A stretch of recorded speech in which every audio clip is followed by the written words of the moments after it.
Alright folks, to start this video off, I need to say right away that I've never seen a commander who can take burn in so many different directions. Gev is a new commander coming out in the Bloomborough set, and I've already thrown together a deck that I love with this little lizard commanding it all. Today I'm going to go through my deck list and explain some of the deck tech. Gev's Skilled Scorch costs a red and a black for a 3/2 lizard mercenary that has ward, pay 2 life, and other creatures you control enter with an additional +1/+1 counter on them for each opponent who has lost life this turn, as well as whenever you cast a lizard spell, Gev deals 1 damage to target opponent. After reading this card, you can probably understand why it can go in so many different directions. You can run Lizard Typal with +1/+1 counter synergies, you can run Board-Wide Burn and Group Slug through effects like Plague Spitter and Pyrohemia or Pestilence, or you can do what I did, which is take advantage of the counters on ETB and build around creatures with Persist. For those watching who don't know Persist or the rules around it, Persist is an ability that triggers when the creature dies, causing it to return to the battlefield if it didn't have any -1/-1 counters on it. When a creature returns this way, it enters with a -1/-1 counter on it. An important rule to understand for this deck is Rule 704.5Q, which states that if a creature has both a +1/+1 and a -1/-1 counter on it, the game will remove both as a state-based action. So this means that if we have dealt damage to anyone this turn, a creature with Persist will return with the -1/-1 counter on it and then have that cancelled out from Gev putting the other counter on it as well. This means that we can quickly win off of infinite combos with any sacrifice outlet and any creature with Persist as long as we can keep pinging people for damage whenever we loop a creature this way.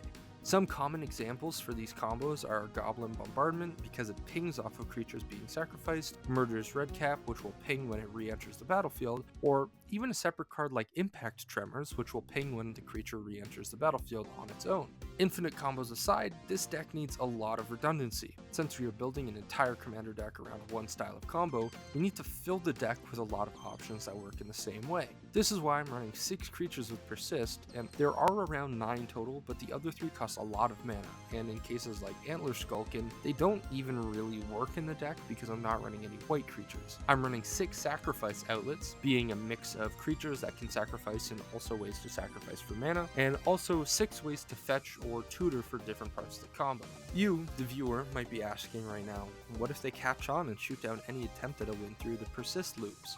Well, that's a great question.